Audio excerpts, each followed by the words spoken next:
Loving Your Wife Well, a 7-day devotional by Matt Jacobson.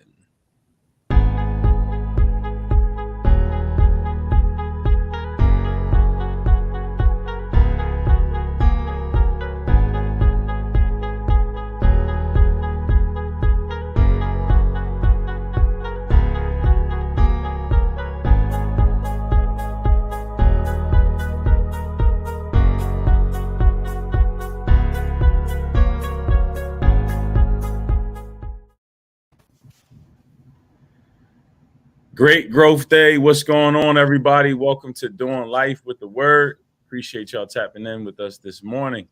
What's going on, fella and lady? Yeah, What's got some happening? company. We have a guest, if you don't recognize, Miss Ashley J. We appreciate you tapping in with us this morning. How you feeling this morning? I'm good. Thank you for inviting me and letting me come into fella's space. I'm good. Thank you. You're What's welcome.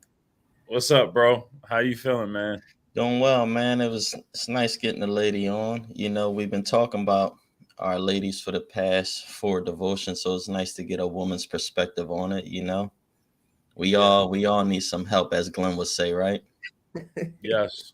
Yes, You we know, do. so it'd be nice to hear from just a wife perspective. Absolutely. So we're gonna get right into it. Um, Today we tapping into day 5 of Loving Your Wife Well, and this has been a phenomenal plan thus far. Just doing a little housekeeping for those that don't know. We use the YouVersion Bible app, so please go to your Google Play Store, App Store, and download it. It's 100% free, and there's many different features and functions at your fingertips. There's verses of the day, daily devotionals, Bible audio, and my favorite is the Instagram or the Facebook stories like features where you can tap in with the adult version as well as the children's version. And it's a phenomenal way to tap in with your children.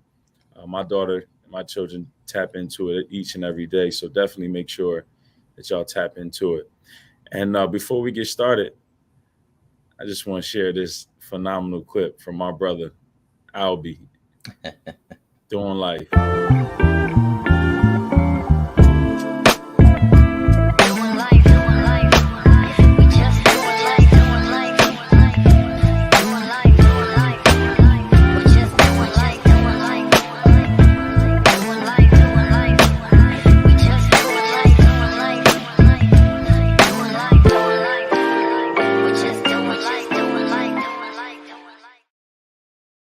Let's go. We just Let's doing life. go. How you like that, Ashley? I like it. Y'all got a nice opening. That's clean. Yeah. I like it. Well, hey, Les, I do like, I don't know if you know, but like a year and some change ago, I did an interview with Ashley on habits, and we were on a call for at least close to 2 hours talking about habits, relationships, etc. And at the time I wasn't married, and she was definitely giving some game. So I met her. I don't know how we connected on Facebook. I don't know if it was through Glenn. I caught her on something, but we reached Yeah. out, we talked to one another, and we went live on we actually on StreamHard. And I wanted to show a little clip. I put a little clip up of just a little intro that we did. Check this out. I know something about relationships, but when it comes to relationships and habits, talk to me. But first, talk to me about the episode habits. And when you hear the word habits, habit, and in line with relationships, like what comes to your mind? Things that we continually do, whether they're healthy or unhealthy, in regards to relationships. We You want me to jump in and go? Please go. Okay. Look, the floor is yours. I'm all ears. So, habits sometimes come from learned behaviors. And when it comes to learned behaviors, they can be good or they could be bad, right? So when you have someone who is in a relationship, they can tend to do some things that they picked up. Also, it's learned behavior because of things we've been through.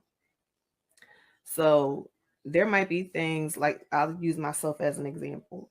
There were things that I did or sometimes still do if I don't catch myself in my relationship, in my marriage. When my husband and I first started dating, I had just came off of this 1 year break, right?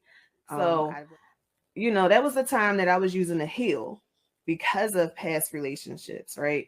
And during that time of healing, it never really occurred to me that some of the things that I picked up in those past relationships were going to carry over to my new relationship.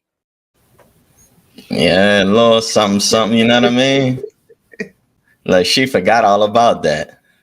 I didn't forget about the interview because we were on there for a minute, but I'm looking at the difference from then and now, and it's just, today is early in the morning, and that time I was able to get myself together better.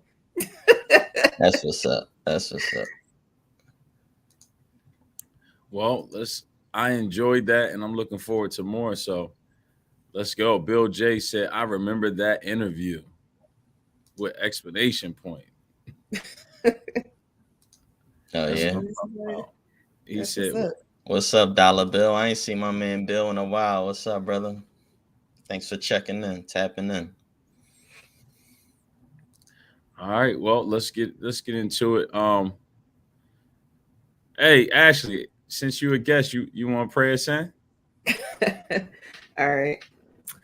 Father, we thank you so much for this time that we have together, God. I pray that the words that we speak will be effective and reach someone who needs them, Father. And let us have clarity and understanding on what it is to love not just wives, but love our husbands as women, God. So I appreciate this time and I love you. Amen. Amen. I don't get no better than that. We love you too, Lord.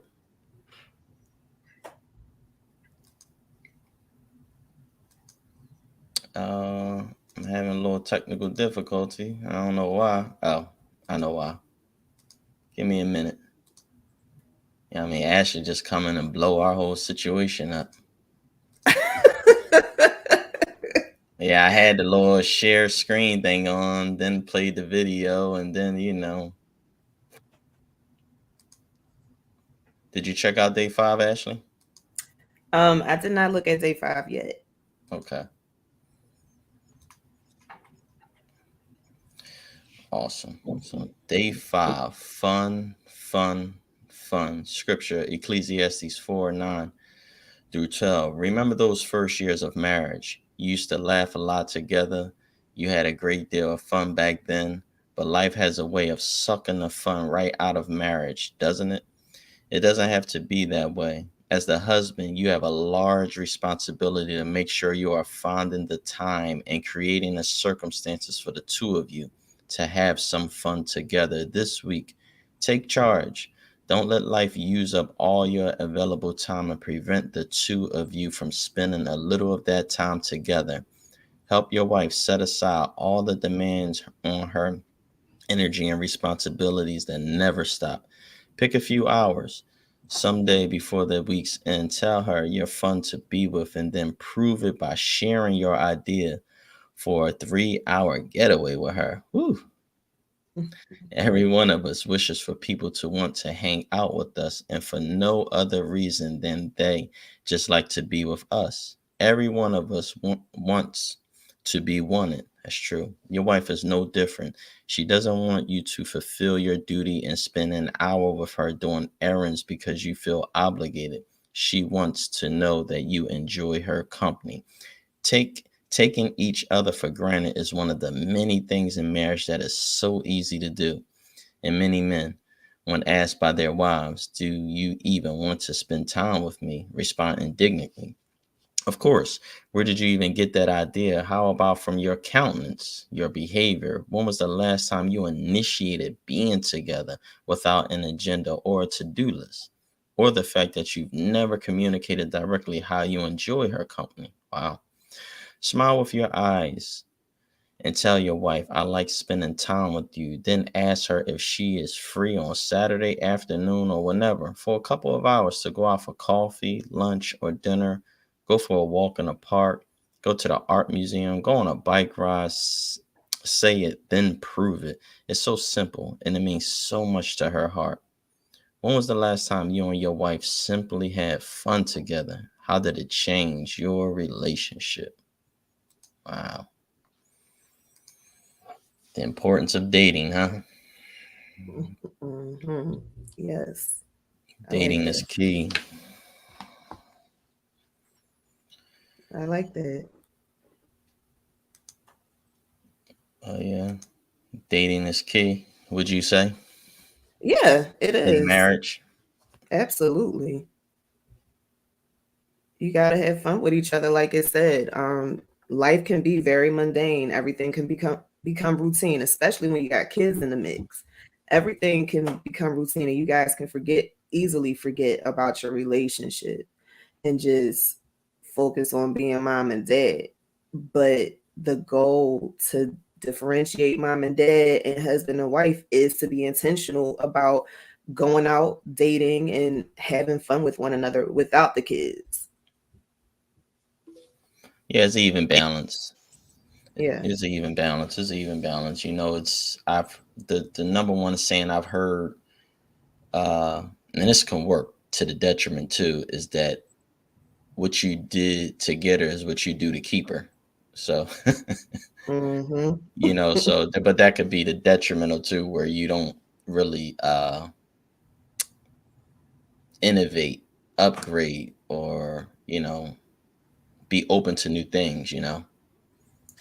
Also, sometimes there are great dates that you go on before you guys get married, and sometimes people have a hard time with up in the ante once you're married. Um, but you got to figure out something and get creative. Creativity is key, especially when you've been married and together for a long time. You got to be creative, even spontaneous at times, when it comes to dating each other. Yeah.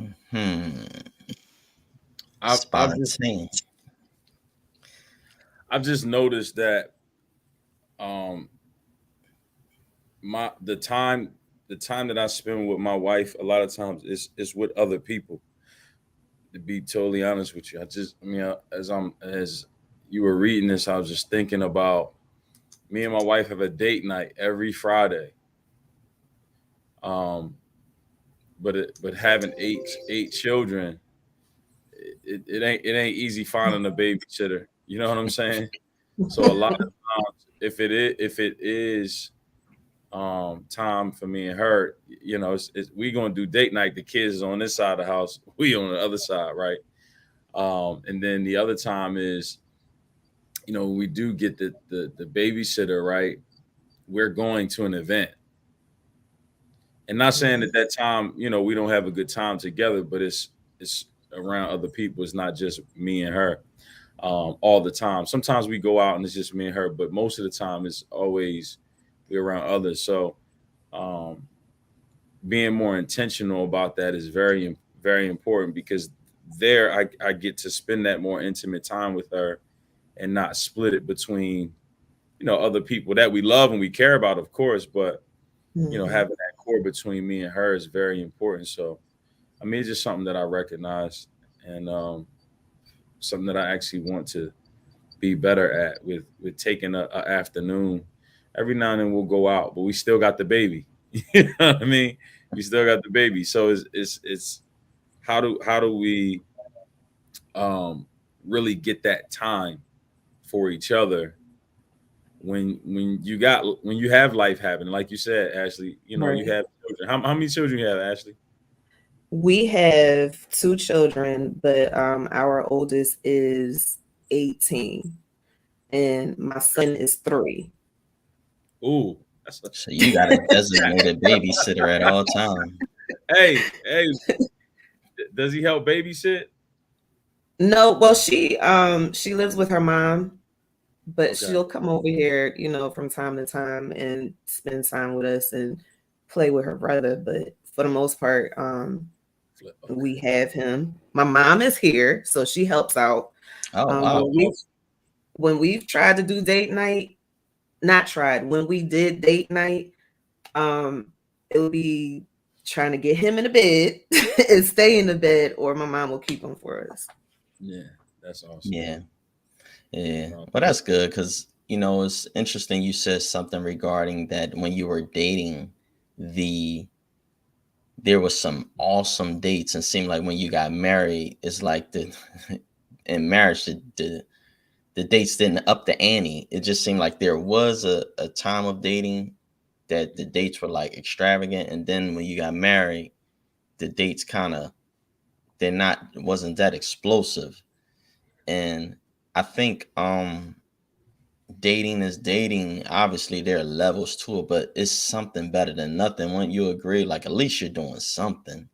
Even if you got the kid, whether you're walking and you pushing a stroller, like just something. Well, yes, and when I was saying that, I was saying it in regards to your comment about dating, and now it just left my mind, but I wasn't necessarily pertaining it to myself.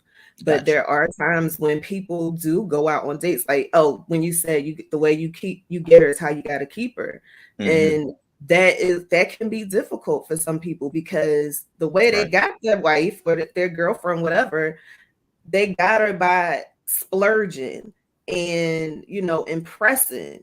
But once they got married, the story is a little different.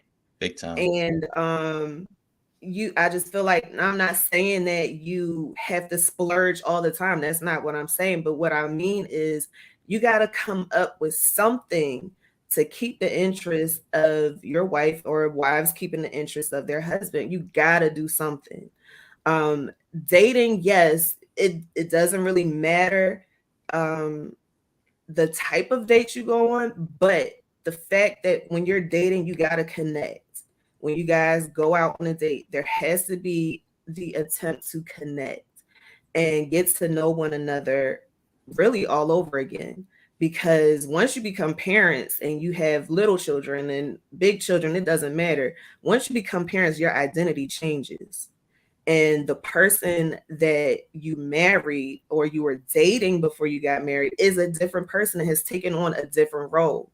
So you got to connect with one another in order to know and find out who this new person is. Well, let's talk about that for a little bit. Let's talk about that. Like, should it be some ground rules on dating? Like, when you say connect, like, should there be some conversations we don't talk about, or should when you say connect, should we just be like, you know what, babe, how you doing? What's going on in your mind? What's going on in your heart? Like, how do you teach people how to connect on dating? Because me and my wife can go out and we could be talking about everything other than us two. You see what I mean? Mhm. So, is there some ground rules to dating when you do get that quiet time? When I say connect, yeah, you have to be intentional with getting to know one another. So talking about everybody else, yeah, that's okay for a moment, but don't let that be the only thing you talk about while on your date. You got to get to know what's going on inside of your wife's head. You got to get to know what she's feeling. You got to get to know everything. And you're not going to this is not a one-time thing. This is something that you got to keep doing throughout life. As you guys grow older, everybody changes. Every 5 years you change. So you got to keep that intention of getting to know each other, so much so that when those changes come about, you'll see them, recognize them, and understand why the change has come. So, yes, ask those important questions to just see how she's doing. And especially for you, since you guys have a baby on the way, you definitely got to connect and ask those questions, because she's going through a whole lot of changes being pregnant. And it's really important to understand that. I agree. I agree. So let me ask you this: what is that language? what is the language, right? What is for someone that's watching and they're trying to connect with their wife, or they're trying to connect. Yeah, let's just keep it. They're trying to the husband is trying to connect with the wife, and they're looking for the language on how to get how to learn how their wife is feeling, how to learn what's going on in their head. How do you speak to your wife from a husband? I mean, it's obviously from your perspective, but what would you want from your husband? Excuse me. Start off with something simple like, how have you been? I know that you go to bed together, but sometimes you may not be able to ask each other, how are you doing today, or how have you been since the last time we had a date or whatever. So start off there. Ask me how I'm doing. That opens up the door for me to be able to be comfortable enough and vulnerable enough to give you everything else. Mm-hmm. And when you ask how are you doing, be like sincere about it. I really want to know how you doing. Don't just give me a surface answer. Tell me what's going on. How have you been? So just start there. Like, be inquisitive. I like to say be detectives. Be a detective. Don't interrogate, but be a detective and ask questions. Listen for the answer, because the answer is going to give you a follow-up question. So be curious, inquisitive, and ask those questions. Does that add value and security to her by her husband being inquisitive? Like that makes her Absolutely. feel okay. Absolutely. There's nothing better than I'll say for myself, there's nothing better than having my husband really sitting down and talking to me and I'm feeling like he sees me. He's understanding what I'm saying. He appreciates me, and he can just give me all of the accolades that I may be missing. And I'm not saying that you do things to get accolades, but it's nice to be recognized. Yeah. Yeah, I see what you mean, because I'm looking at this. I think this is the second paragraph, and in quotations it says, "Tell her you're fun to be with," right? Those different accolades, and I'm sure of course, there's a lot more, but just edifying your wife and edifying your partner really goes a long way, because we got to look at it. It's a very simple concept: treat others how you want to be treated, right? Because we all want the accolades, like you said, and I think it was the first paragraph, or no, maybe it was maybe it was the fourth, about we all want to be wanted. We Mm-hmm. all want to feel wanted, Mm-hmm. right? And that feeling of being wanted is so powerful. And the conversation that you said, with that listening, getting that answer will always lead to a follow-up question or a follow-up Right. conversation. That's game changing, because when you have that conversation, you may go into it with intentions or an agenda, right? Mm-hmm. But when you actually sit back to really learn about your partner and really learn about what makes them tick, it makes all the difference. And as you move, when you do have certain intentions, you'll know exactly what to do and how to do it. You know what I Right. mean? Mm-hmm. So that's important, and I hope that people catch that, because we all want to be wanted. We all want to be loved, of course. Oh, so what Yeah. do y'all go ahead, bro? No, I was thinking about something that Ashley was saying regarding the there's how the way you got her is the way you keep her. And then like you said, when you get over in a marriage, there's certain things that are limited. And I just really wanted to magnify this one area where it say, you know, smile with your eyes, tell your wife, I like spending time with you, then ask her if she's free on Saturday afternoon or whenever for a couple of hours to go out for coffee, lunch, or dinner, go for a walk in the park, go to the art museum on a bike ride. Like, it's almost like it's challenging for guys to be fraudulent and put up this picture. And then when you do get married and you talk about a date, she's expecting what happened in the past. And this thing say, go to the art museum, go for a bike ride, go out for coffee. Sometimes that can hurt a man's ego. Like, oh man, I'm doing a date. So being as though the date and how the date was, it's like I pervert her view of what dating is. And it's almost like just for a man, you got to keep up with that. So I just will tell men, like, dude, if you being fraudulent, like you're not going to reap on the back end unless, no, you're just not. Because what if your lady don't even need all of that, but yet you had her incubate all of that, and now she's a customer all that? Then it'll hurt her on one side because she probably want to go for a bike ride. She probably just want to go to the art museum. And then y'all not even dating at all because y'all both got two different minds. You know what I mean? Mm-hmm. And it's just interesting how you can just want to do the simple things. But if you if you never did the simple things, you can't even appreciate the simple things. And I see people fall through that, you know? A way to combat that is to be honest and ask, okay, when it's time for date night, what kind of date do you want to go on? Ask, do you want to go on a date that is extravagant or you want something simple? There is no harm in asking. A lot of people assume that you already have to have the answers and that just because one person is planning the date, they have to be the one to follow through and get everything done. But you can ask, what do you want? Right. It's okay to do that. What kind of date do you want? And then you go from there. I agree. I agree. I mean, it's like communication is almost like the oxygen. You know, I think it's funny. The main thing I heard with husbands and wives that not even just dating. I guess you could call it a date. It's like I hear this. Everybody is like, well, what do you want to eat? It's like, I don't know. And so the husband will say, well, I want Chinese food, and she say, well, I don't want Chinese food. And it's like, you just said you.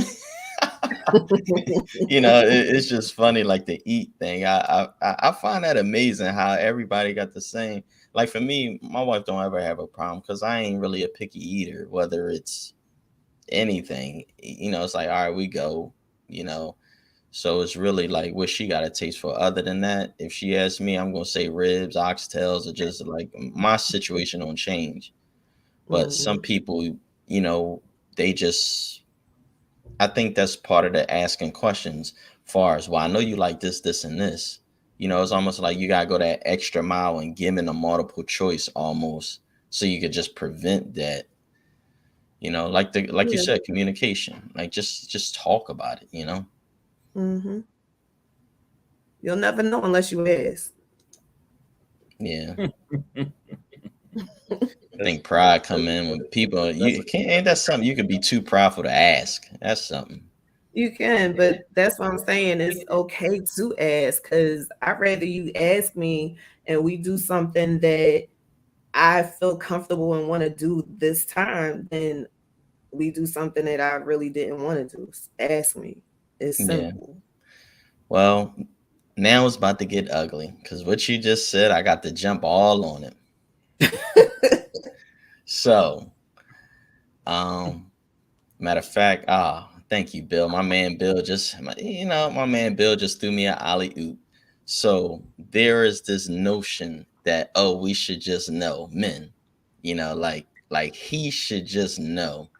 And I don't think that's fair to men. Where what do you say? Many women want the man to already have it planned out.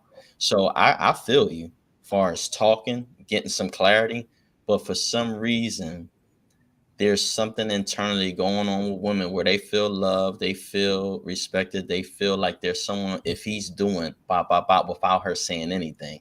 I kind of don't understand. I need you to help us men talk about that where he should just know, because like my man Bill said, many want the man to have it already planned out. Is that true or false? I mean, talk to me about that, because you know women, you know. I better know. So that's why I said earlier, to talk about it, ask questions, and I made the statement of you can plan it out, but ask me what kind of date I want to go on. So I'm gonna address this. Ladies, don't get mad at me, but I'm gonna address this. Yes, we have times where we want our husbands to just go ahead and plan it all. And that could be for different reasons. Some women may feel like they have to be the ones that plan everything. Some women don't have to do that, and they're fine with it. But it's deep. It goes deeper than just we want you to already know what we want to do. It's part of the feeling of wanting to feel loved. Gotcha. Is connected with that. But I want women to be honest and have this dialogue with their men about, okay, this is the idea, kind of an idea of what I want us to do, or this week let's just go for a bike ride, something. Because when you hold on to this notion of I just want you to plan it all, and then your man plans everything, but it's not up to your standards, up to Preach. your needs or your desires, then there comes a rift in the relationship and an unneeded disagreement. And it's ridiculous. I It mean, could have all been prevented, right? it could have been. And I'm being very honest. It's ridiculous. And we are not mind readers. Yeah, you got people that's prophets, but God ain't going to tell you exactly every single thing to do. You got to have communication. That's why he got us the voice box, and we have vocal cords. Talk. We learn the language. You got to talk. You can't just say, oh, he should already know. Or even for some guys, she should already know what I want to do. No, no. You're opening up a door for you guys to, instead of enjoying this date, you're going to be in a disagreement the entire time. And it's a you're going to sit lose-lose. there with an attitude. Yeah. So let's talk about, there's a stigma against men, boyfriends, husbands, pride and ego. Apparently, y'all females just think we're just, like we just, at times it's like a macho. And there's something that men say about women. What they say, strong-willed. Like men get hit with the pride, the women get hit with the strong women. Like, oh, she's strong, she's she's just independent, or she don't need nobody, blah blah blah. And I just want you to talk about, if you can, to the degree of what's that about, whether it's the male ego, whether it's pride, whether it's the strong independent woman. Like, from your perspective, talking to men and women, like, where does that even come from? Because pride will prevent effective communication. Pride will not let you humble yourself and find out the intricate details of why she move or why he ticks. Pride to just be like, yo, this is what we doing. Oh, yo, blah, blah. Or she'll be like, no way, Jose. Like, where does that root come from? What is that like from your experience, when people they want to be in a relationship, but it has to be dictated their way, or they are done with the relationship? You know what I mean? Misunderstandings is the first thing that comes to mind.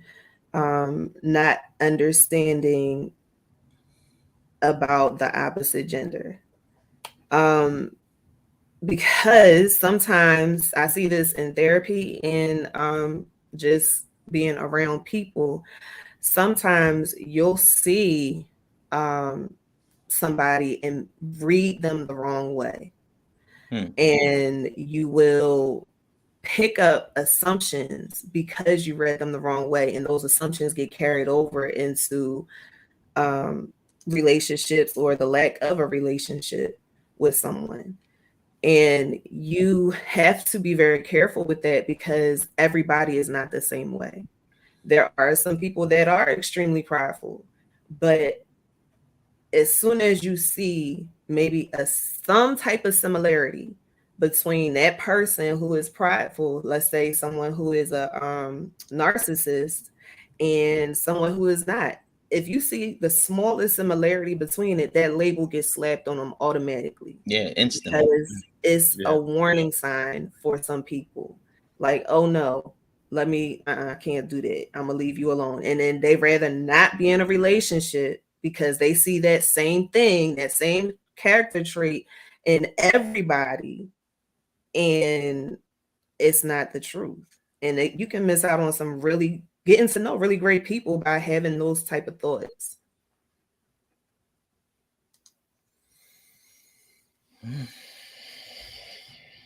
Yeah. It boils down to communication. it It boils down to is. communication. Yeah.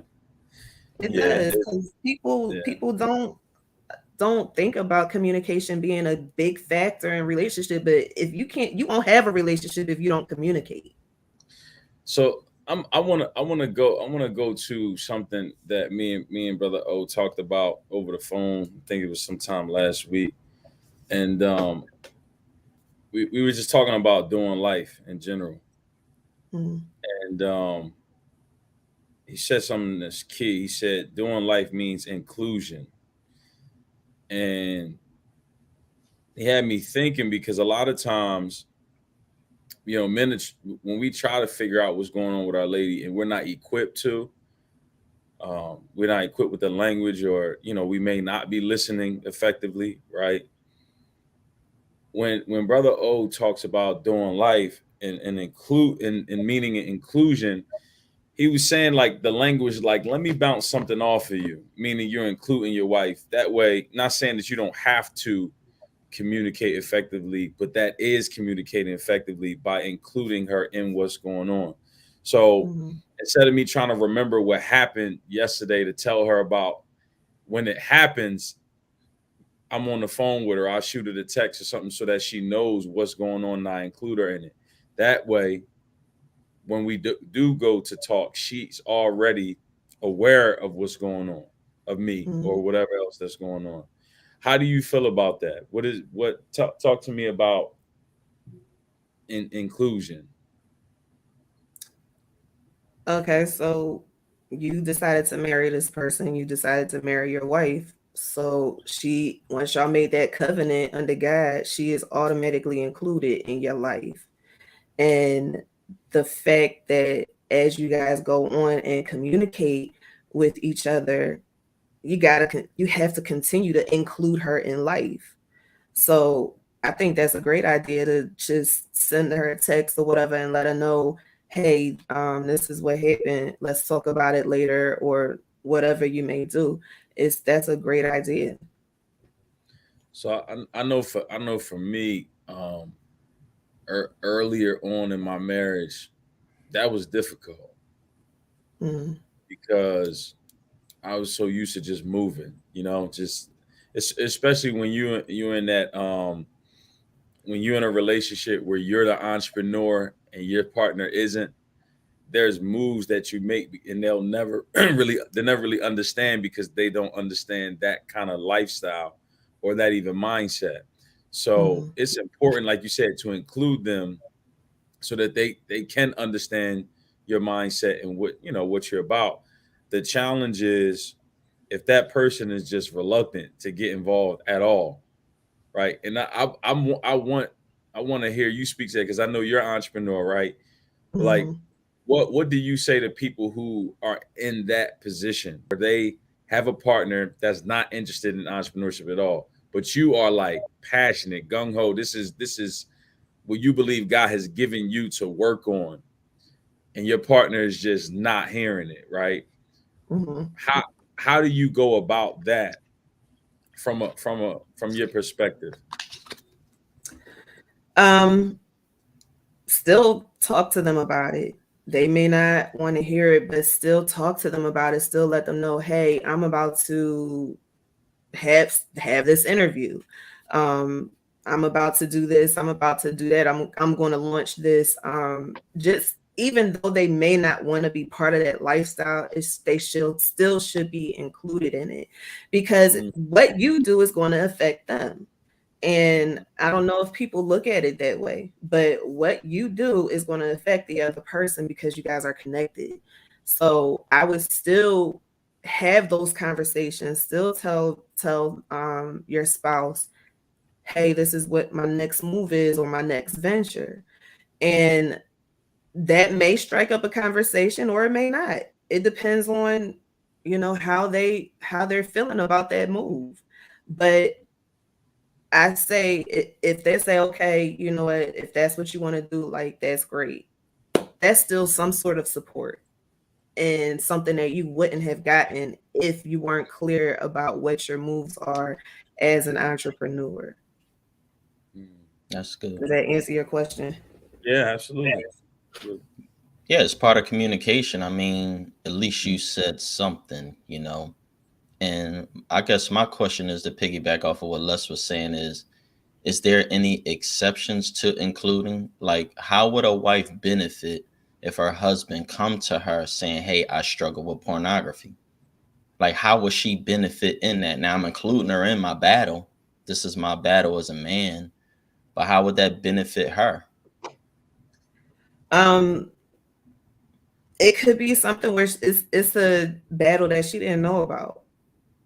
And it benefits her because now she knows about it. And now if this is something that the husband is deciding that he wants to stop, she can help. She can help stop that habit. Hopefully send them to therapy if that's needed. And even attend the sessions with them. That's the benefit because now you have opened the door for healing because honestly, there's some type of issue that occurred in the husband's lifetime that is causing him to have an addiction to porn. So you're opening the door for healing, and she can help in the healing process just by being there and learning what she needs to learn that she can do at home if they decide to go to therapy and pray together. Right. Right. Yeah, I like what Joyce Meyer say. She said, worry is putting a down payment on something before it even happened. And I think a lot of times people don't be that vulnerable and don't be that transparent and include because, well, I worry that this is going to be the response or that going to be the response. So I'd rather just be quiet and just let everything cave in. Where, like you said, with communication, humility, inclusion can help prevent a lot of things, you know. And I think that marriages are perceived how it should be a certain way, one way all the time. So anything that's any type of attack, it's like, oh, we can't talk about that. This going to pass eventually. If not, we'll just sweep it under the rug or have this big elephant in the room that we're never going to talk about because we got to keep up a certain image for my family, his family, anybody else. Because even though everybody see it, since we're not acknowledging it, you know, it's just like, well, it is what it is. Oh, well, y'all ain't perfect either. And it's just like you're missing a whole narrative. Like you're missing it, you know. And I just think the challenge is that we try to make ourselves look good without God, you know. Yeah, that's the mistake. Yeah. So I just sorry, I just want to say shout out to my husband. That was the last comment. He was the last comment y'all posted. Oh, yeah. Yeah, we gotta get him on. Well, that's what's up. What's going on? What's your name? Tariq. Oh, Tyreek. Tariq, what's up, man? How you? Appreciate you tapping in with us this morning. Yeah, man. Yeah, your wife giving us the game. Yeah, it's interesting as far as yeah, well, he got a partner, you know what I mean? I want to talk about this though. You know, we learned in one of the devotions, Ashley, how there is battles that women go through, whether it's TV ads, whether it's social media, whether whoever their colleagues are, how they can view women at a certain level, and I guess they wish they was that, or they insecure, whether it's their body, their face, whatever color, their skin. Like women have war too, And I just from a woman's perspective, just elaborate on just the warfare of just being a woman, being a black woman, being a godly woman. Like, what is it that you guys are up against? You know what I mean? Because I know history have shown you guys what black men have been through. Some of you, you know, there are women out there who got dads, brothers, cousins. They know the hardship of just the African American man. But you being a woman, like, what do you guys go through mentally, emotionally, physically? And, you know, I'm just curious. Okay, so as a black woman, you are, I hate to say it like this, but you're born with already having this stigma put on you that you're less than.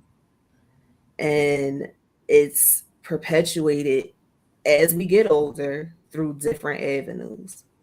And that battle is a battle where we have to constantly fight it. We have to constantly affirm ourselves about who we are and constantly show people, prove to people, even more so than a black man has to, that we are worthy of whatever it is that we're trying to get.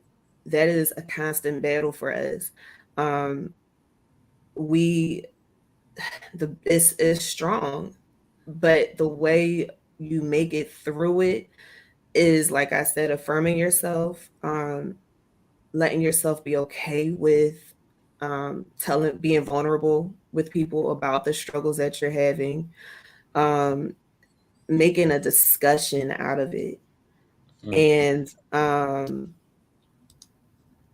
breaking the cycle, making sure that if you have daughters, that you will not have them feel the same way that you felt growing up. That's good. Try your Wow. hardest.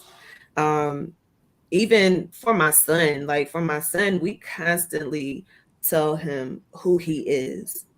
And I constantly let him know, hey, you are kind, you're strong, you're very intelligent, just so that when he gets out in the world without us, he already knows, well, my parents always told me that I'm this, I'm that, I'm a king, I'm a prince, I'm a, whatever. And we got to do the same thing for our daughters. We got to show them and tell them exactly who they are, because when people start to see that or see them, they won't be able to change who they are by the things that they say. Yeah, they'll try. Yeah. But that's why it's our job as parents to make it to ingrain who they are, so that when they try to do that, it's not going to have an effect on them. Yeah. And I think it's important for us to tell our kids that, remind them of who they are, because they may try some stuff. They may be inquisitive about stuff. We all have hid things from our parents. So just developing that kind of closeness and relationship with your kid, where prayerfully they can come to you with everything. I think sometimes, like with pride in the union, the husband won't say something, the wife don't say something, the boyfriend won't say something, the girlfriend won't say something because of pride, because of a worry of a reaction. Sometimes a kid won't say nothing to their parent because of just whether it's fear or whatever.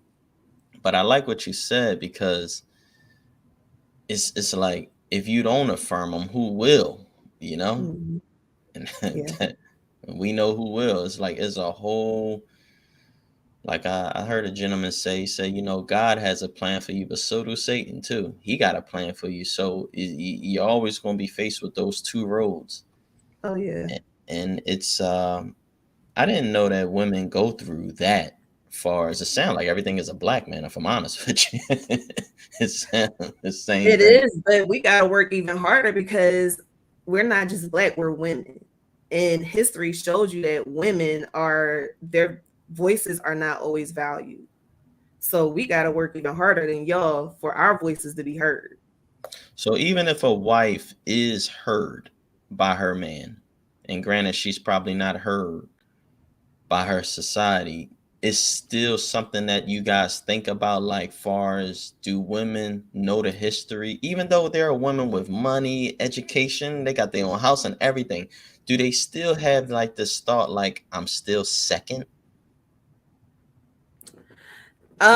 It's not really a thought that you have, but it's what you see. Because even though she could be very successful, she's still not a man, and she is going to be harder for her to break through that glass ceiling.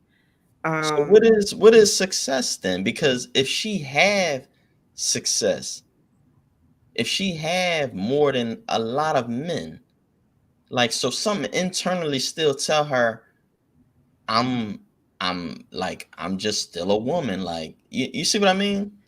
so let me ask you this. Let's talk about the black man. Um, you can be a black man who is very skilled at something, and that skill has brought him a lot of success in his life.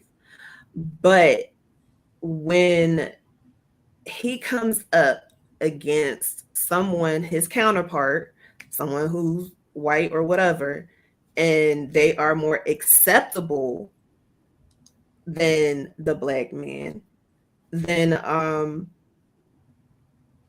he automatically, and say he's somebody in a company that's trying to rise, he is automatically looked over and put in second place because of him being a black man. He's not as accepted and welcomed as the white guy. Same thing would go for a woman, except she'll be put third because the white guy's going to get it, then the black guy's going to get it, she going to get it next. It's not something that you constantly think about, but it's something that is happening. Regardless of what you feel about yourself, you know that you're the best. And that's where the frustration and the anger comes in. You know that you're the best at this, but because you have a different anatomy than somebody else, you're not the best. Yeah. Systemic racism is what it sounds like. I think there are certain systems that's been in place that it doesn't matter how far we achieve. You know, I remember this was some years ago. LeBron James was on the Cleveland Cavaliers, and they were going to the NBA Finals. And this is a guy that made hundreds upon hundreds of millions. And he bought a house in California, and they wrote nigger on his front gate, spray painted it. And it was put on, you know, it went viral, media, everybody was talking about it before the finals started. And he had a post conference. He said, at the end of the day, he was like, from their eyes, I'm still like a slave. I'm still like a nigger. I'm still like it don't even matter. I have more and have exceeded way more, but I'm still viewed. Mm-hmm. Shut up and dribble. Mm-hmm. So there are certain systems in place now. He didn't cheat. He worked hard. He excelled. He worked on his craft. He made a lot of money and stuff like that. He wanted to buy a house in this particular neighborhood. And when he went in that neighborhood, them people ain't look at it like, oh, we got a guy that's worth 700 million. They look like, our neighborhood about to go down. Look up, our real estate gonna go down. You know, let's spray this on his front. Not caring about his wife, his kids, or anything. So I just think it's unfortunate that, far as what happened to as far as history, but in the same sense, it's unfortunate as a woman that you have to live in this world and you still have to deal with these thoughts and battles like, am I worthy? Praise God for the Lord, because you are worthy. You know what I mean? And there are a lot of young ladies and young men that probably don't feel like they are worthy. And I think that's the deception. I think that's the scam, because we think that if you attain or obtain or get to a certain prestige, you're going to be, you know, everybody going to clap and applaud for you. Me and Les was just doing a workshop last Thursday, and one of the gentlemen just kept saying, I want money. I want money. I want to be famous. I want to be famous. It's like, look, Now look inside, find that vision, that light bulb, and add value and get right with God, because ain't nothing is going to fulfill. You're not going to get it. And if we can get them young like that, like telling my daughters, like, look, if you think like Disney's lying, that magic carpet ride with Aladdin, that ain't the real thing. that ain't, it don't go down that way. You ain't going on a magic carpet ride. You're going to go on a ride. And if you ain't equipped with the dude who should be steering the wheel, Lord, take over the wheel, this ride going to crash, you know? Yeah. So I just think being Black in general, I thank you for saying that, because I ain't think women had the burden as men at times, you know? Yeah.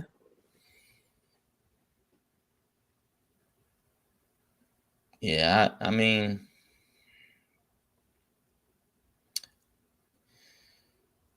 I guess even in relationships, I guess,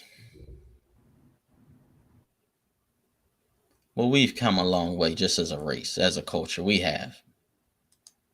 Granted, we still giving them white people some ammo, though. We still giving them stuff to talk about.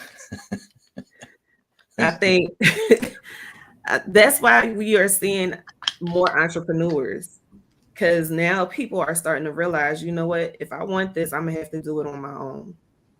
I'm gonna have to go out and make it happen. So I feel like that's why we're seeing a rise in entrepreneurs today than we did see before, because people know that if you want something, you gotta get it on your own. You can't wait for somebody to open up the door for you. Well, Yeah. In Atlanta, you're in Georgia, right? Mm-hmm. Yeah, I've heard in Georgia there's a lot, and Les been there. I've heard that in Georgia there's a lot of African American entrepreneurs. I heard Atlanta shows a lot more love and there's opportunities and stuff like that. That's what I heard. I don't know. I've met more than a few African American entrepreneurs, but I heard if you go to Atlanta, it's like it's a sight to see. I don't know. Would you Les, Ashley? I mean, is that true? What's down there? Like, what is it? That's what I heard. So I'll tell y'all about the first time I came here. The first time I came to Atlanta back in the early 2000s, there was such a spirit of success in the areas that I went to. And that was what drew me to come here to live. Like I wanted to be part of it. I wanted to be successful. And I wanted to have my piece of the pie here. Like it's like a land of opportunity, I guess. Really? But you can feel it. At least when I first came here, I could feel it. I don't know if anybody else would say that, but I was able to feel that. Now, I've heard that. It's a feeling. Yeah, I heard that. Yeah.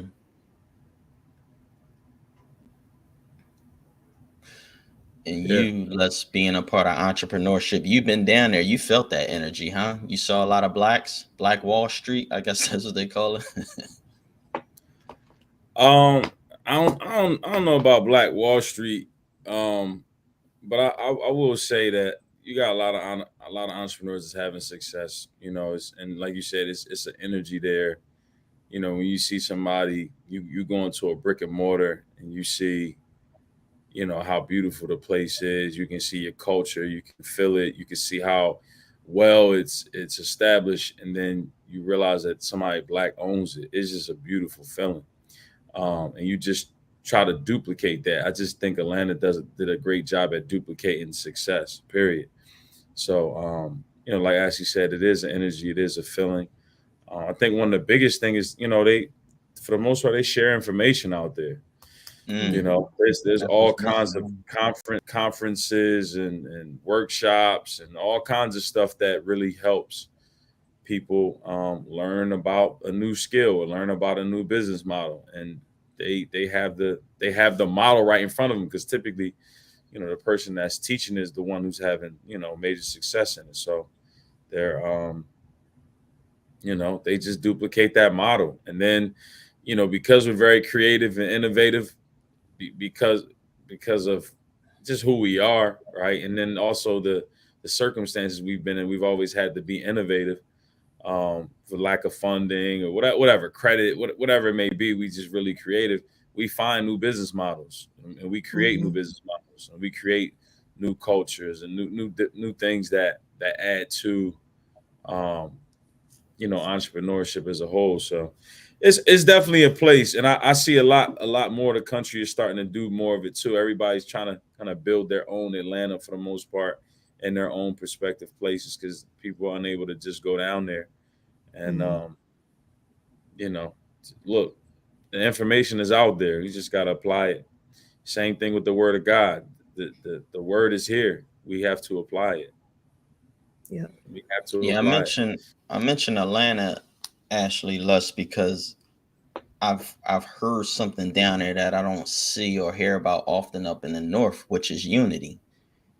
I don't Yeah. really, it just seemed like, how is it that up here in the north there's this statement of crab in a baskets mentality, where I heard it's the opposite down in Georgia, and I'm just wondering, what is it that they have that we don't have up here in the north?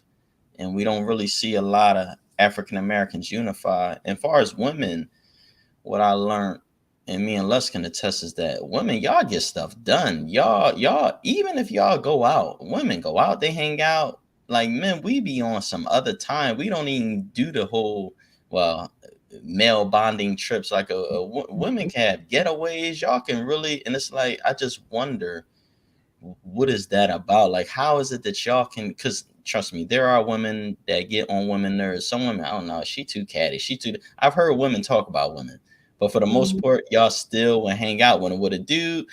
With dudes would be like, man, I ain't going no weekend with that dude. Like women will still do it, you know. I'm just wondering, like, what is it that y'all have that we're missing, far as just building that camaraderie, far as men dwelling together? And because women, y'all get stuff done, and men will just be home on the couch. So that's funny because I usually say the opposite. That guys are the ones that are more willing to forgive and open to hanging out with somebody than women are. Um, And that's true but too. I think for women, it's a thing where we just want to go have a good time.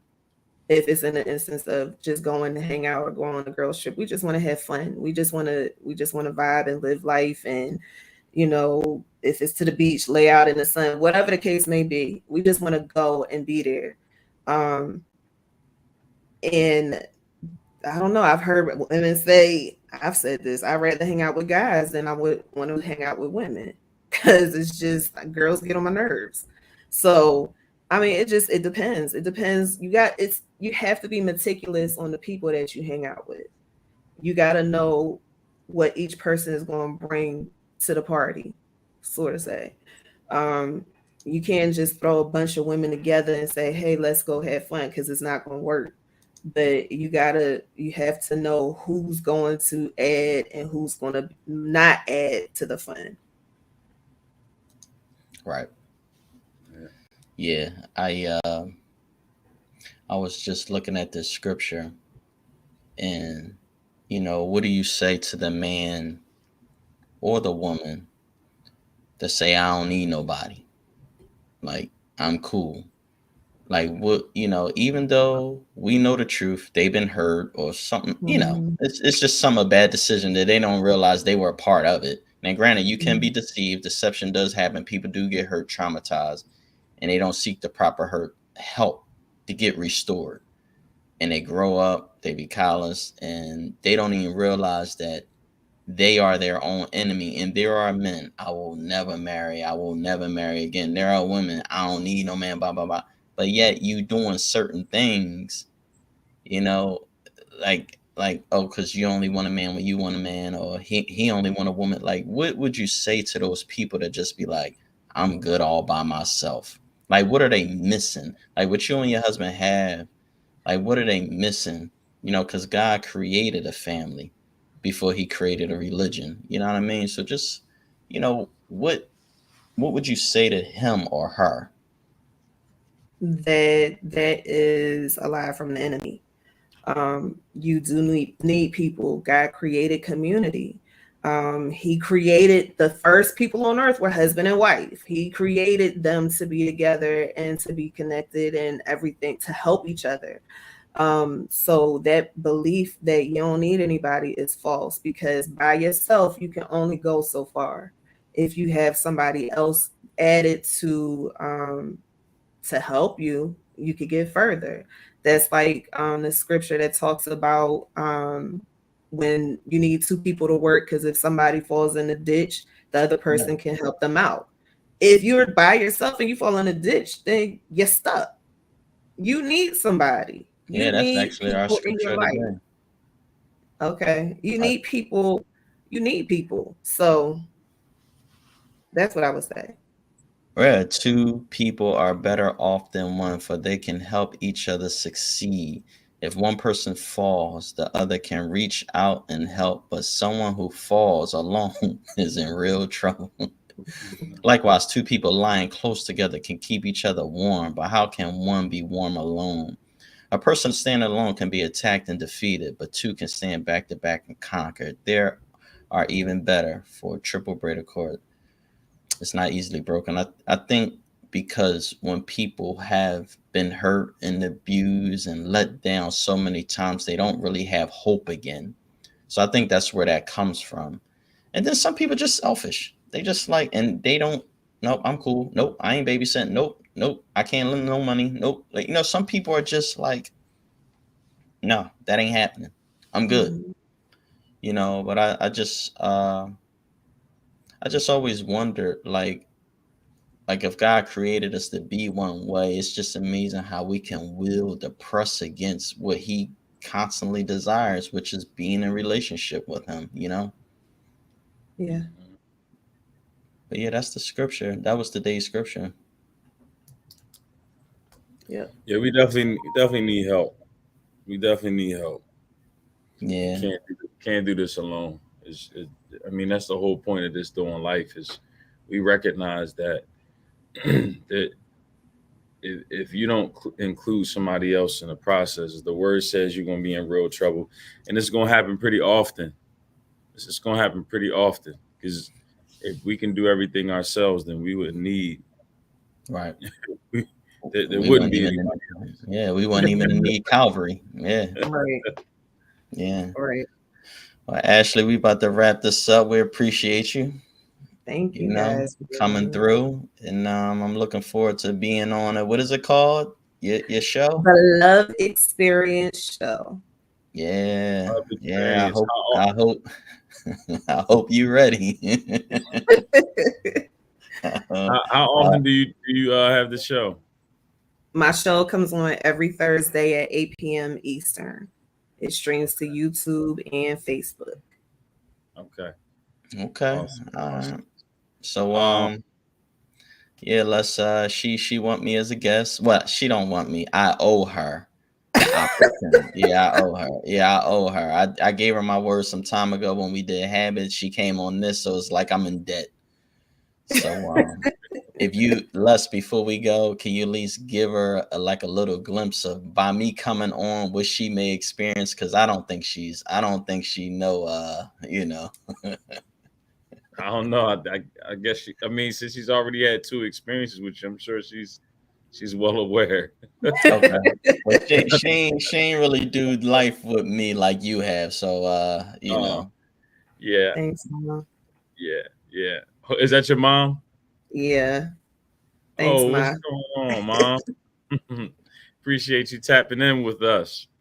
yeah. You had well, one thing I know about you, Ashley, is that you have a support system and people who care and love you.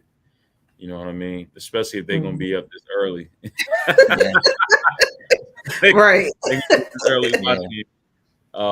But yeah, I appreciate you joining us and sharing with us and empowering us with your perspective. And look, please share with everybody where they can find you, where they can reach you, where they can follow your show, so that they can be involved and even connect with you. I know you got some other things going on I know we talked about some business ventures in the past. So Yes. if there's any way that we can help, please, share your handle and people connect with you.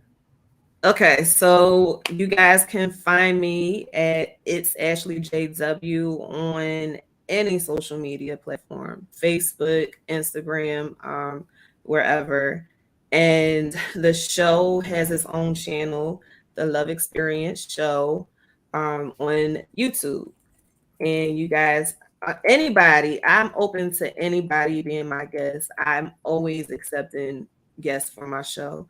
So anyone is welcome. Just DM me and let me know that you want to get on, and we'll schedule a Thursday for you. Awesome. Awesome. Awesome. Is it primarily just relationship stuff? It is. It's about Okay. people. So the goal of the show is you people coming on telling their stories of their whatever love experience they want to talk about. And in that, you are helping someone else who might be in that same position or is looking to get married, whatever the case may be. You're helping them by doing your story. So that's what this show is about. Sound like a testimony service, huh? It can be. It can be. Tell your story. Awesome. All right, cool. Well, I'm looking forward to being a guest. I'm looking forward. I got a story. I got some insight. I think I got some insight, but I got a story. That's one thing I do have. You do. I got a story. All right. All right, Thank yo. you guys so much for having me. I Absolutely. appreciate it. Absolutely. Shout out to our boy Reek. You know what I mean? Appreciate you, brother. Keep taking care of your queen. Thanks, honey. Yes, sir. Yes, sir. And that'll be it. So I appreciate you guys. We'll see you guys back Thursday at 5:30 a.m. In the meantime, y'all be blessed. Bye. All right, Ashley. We'll be in touch. Okay. All right. Bye.